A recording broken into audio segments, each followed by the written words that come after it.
Hello there, and welcome to the Weekly Grizzle. I am your host of this weekly podcast, Grumpy Gus. I decided to start this podcast as a way of exploring topics of thought that interest me.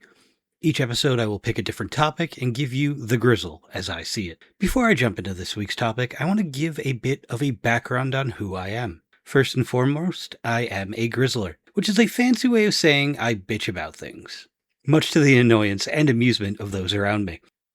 I'm very opinionated and have a strong sense of what I like and dislike, and I'm not afraid to point it out. I often find myself thinking about topics from politics to video games to essentially whatever crosses my mind. I love to explore topics that interest me, and I seek to understand them as fully as I can, which often leads me down rabbit holes of research on strange things. I abhor being wrong and misinformed, and I enjoy arguing. Probably a little too much if my friends are to be believed. The Grizzle is still out on that, but they are probably right. Now that you know a bit more about me, I would like to jump into today's topic. Fair warning, it is a political one, but it isn't a right versus left sort of topic. I take no sides politically within this argument, and seek to speak on the topic itself as a whole. That being said, political bias exists in everyone. It is an inescapable part of being human, and thus some of what I say will inevitably have a tinge of bias, but I shall endeavor to point it out if I notice it, and will do my best to keep it to a minimum. The topic of today's discussion is on how the three branches of government no longer function as a representation of the people, but rather as a representation of the two-party system. We will explore from my view the difference in how I believe the system was intended to run versus how the system operates today. The purpose of the voting system set in place by our founding fathers was to give we the people a means to have representation in government. Even in the times of these wise individuals, the population of the United States was large enough that if we gave an individual voice to the concerns of every citizen on every topic of governments at every level, it would take years to decide policy, let alone what to order for lunch. With this in mind, a system was crafted to allow for the people to choose representatives based on state in the Senate and population of the state in the House of Representatives. This system created a means of accountability that in theory would make these officials live in fear of the displeasure of those they serve, the people. The senators and representatives were designed to represent and serve at the will of the people. If the people were displeased by their performance and representation or lack thereof, they could be removed at the next election cycle. This power of choice served to make these lawmakers beholden to the people they represent. It served as a check against any particular person or faction choosing their goals above that of the people. Today, this system has been subverted. Instead of representing the will of the collective peoples, their constituents, many of these officials align first with an ideology made manifest and given power. These are called political parties, recognized as the two-party system. Political parties were never meant to be a permanent, formalized system within our government. In fact, many of the founding fathers warned against these systems. James Madison, in his Federalist Papers No. 10, described factions, their term for political parties, as a disease and a source of turbulence, oppression, and corruption, which flew directly in the face of the intention of the Constitution, in his opinion.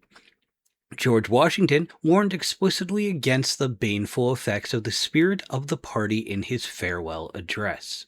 Parties formed in the early days of our nation due to fundamental disagreements between the national leaders on issues of governance. They formed initially to make it easier to advance specific visions for the new nation, with the Federalists, the party of Alexander Hamilton, and the Democratic Republicans, the party of Thomas Jefferson. Federalists wanted a strong central government with a commercial and industrial economy, based on trade and the goal of becoming a world power, while Democratic Republicans favored a smaller federal government with most issues being decided on a state-by-state basis in a strong agrarian society, which meant a society championed by independent estate-holding farmers who would be self-sufficient in cultivating their lands and properties and communities. Two fundamentally opposing party views that in today's society can be boiled down into big government with the power to distribute goods and services based on the idea of the needs of the people as a whole, as interpreted by the few, versus small government with the distribution of goods and services based on the idea that individual communities are better situated to decide what the community needs rather than a loftier, more detached body of governance. We know these parties as the Democrat Party and the Republican Party. Today, people often use these parties to decide which candidates align with their viewpoints, and will choose those candidates in many cases based on that distinction alone.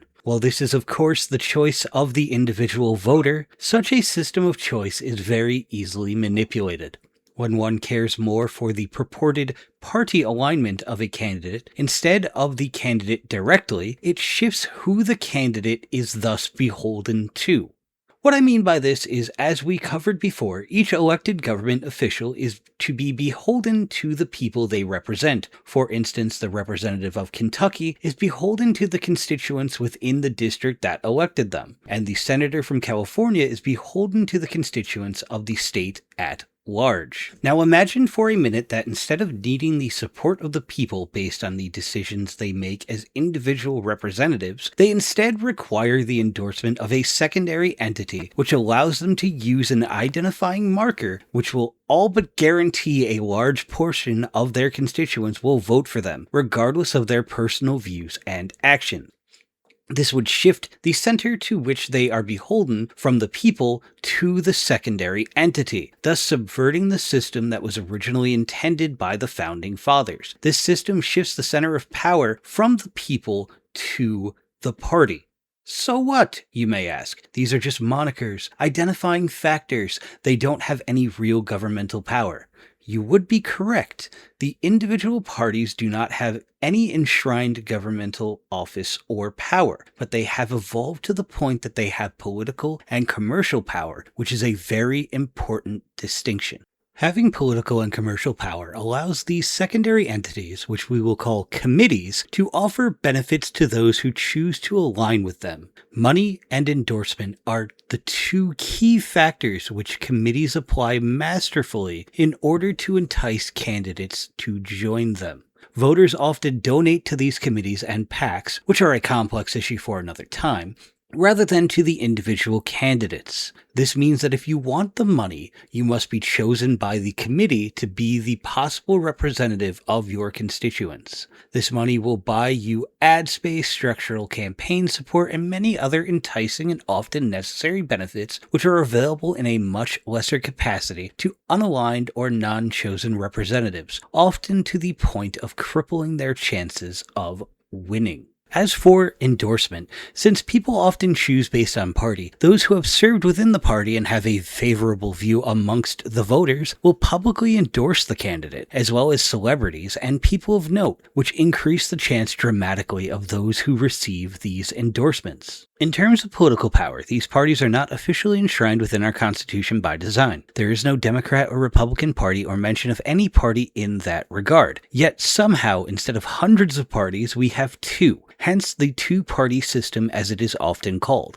Yes, we technically have the Libertarian Party and the Green Party and several others, but they are mostly impotent and still fall under the same governing issues of the other parties as a whole. We call it the two-party system for a reason. It's not because you have to belong to one of the two officially to be elected, but in general, a candidate must align with one politically.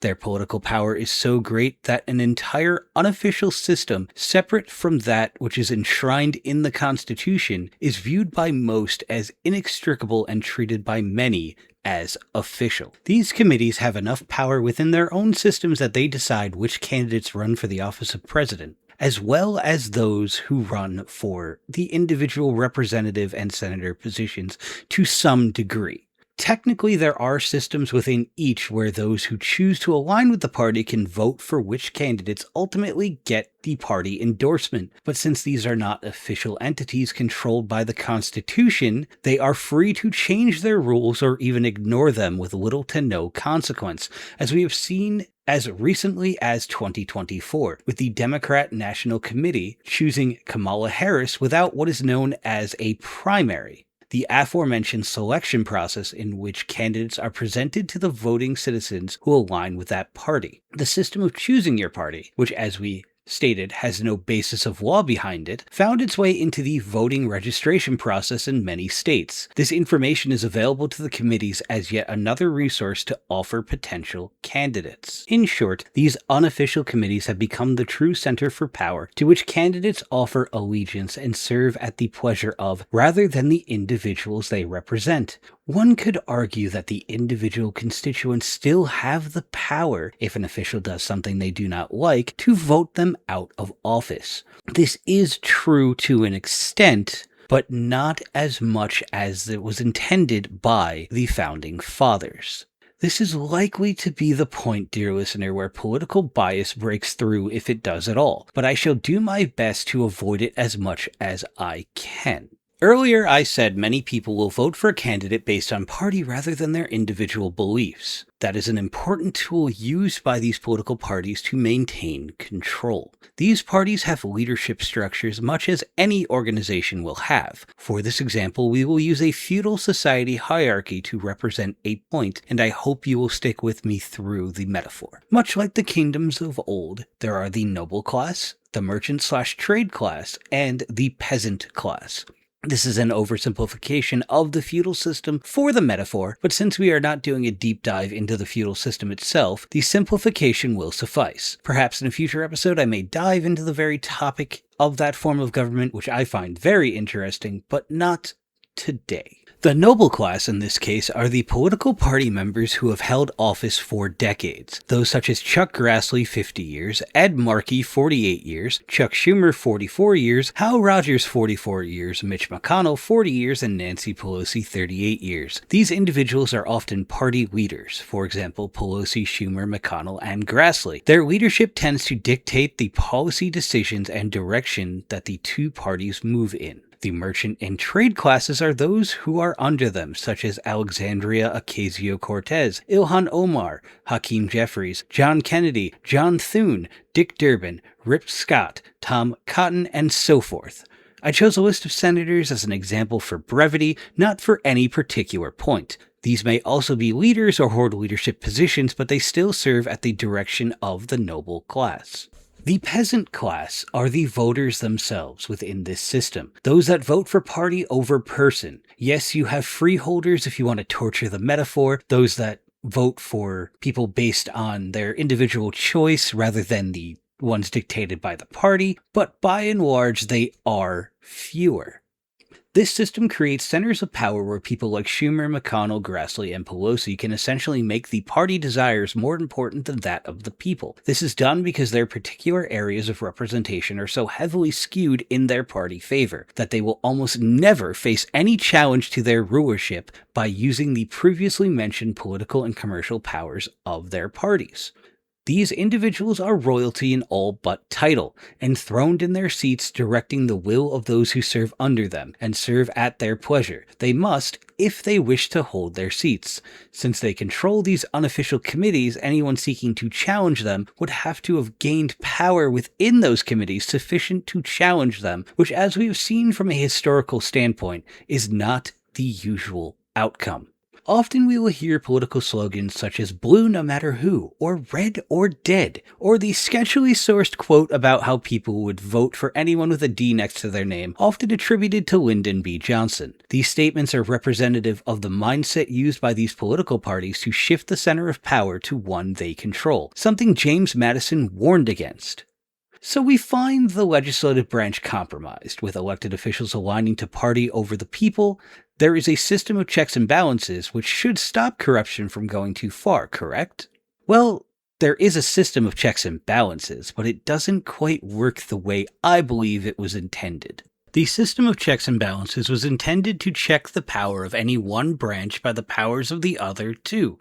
We have the executive branch, which consists of the cabinet and offices of the president and vice president, the legislative branch, which we have covered extensively so far, and the judicial branch, which, to oversimplify, consists of the courts and judges, including the Supreme Court, the highest court in the country. In theory, the powers of one should never outweigh the powers of the others, and there should always be recourse over the others to deal with any possible corruption of their fellow branches. In practice, the executive branch suffers from the same feudal hierarchy as the legislative, and the judicial branch is staffed by the decisions of the legislative and executive branches. Let's do a quick breakdown of the executive branch to show just how it fares when compared to the challenges faced by the legislative. The office of the president is the highest executive office in the country. This office selects their cabinet members to head the various functions of government approved by legislative vote. The office also holds the power of Commander-in-Chief of the United States military, which holds wide discretion over the deployment and disposition of our armed forces. This is held in check, at least nominally, by the legislative branch, which must approve of any declarations of war. But as we have seen for the past several decades of presidents, these rules are often skirted, as recently seen by the U.S. intervention in Venezuela, where President Maduro was arrested and extradited on a warrant for arrest issued by Joe Biden and carried out under Donald Trump. I'm not going to get into the politics of that entire situation. It is neither here nor there and is a can of political worms, thus unlikely to be the subject of a future episode.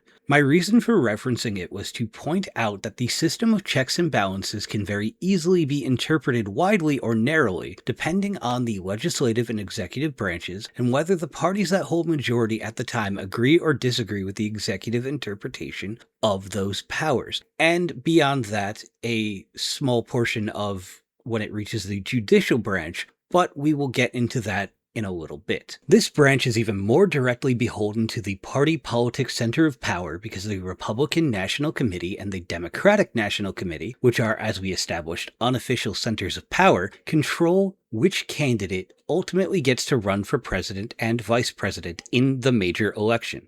Since there are a smaller amount of positions available in this election, the candidates are encouraged, if we want to be generous, even more by the political and commercial strength of these committees to walk in line with their goals. As for the judicial branch, the appointment of judges at the federal level are decided through a two-step process. The president puts forth a candidate, and the Senate must then vote on admittance to the position after a judiciary hearing, a fancy way of saying interview, of the candidate. So for those who are still following, two potentially compromised bodies who are heavily incentivized to put party over people are in charge of who is put into the position that has the power to curb their own power. The legislative branch also has the power to remove a judge through impeachment using the House of Representatives, which means these judges, which are beholden to political parties for their position, are also beholden to them to keep that position.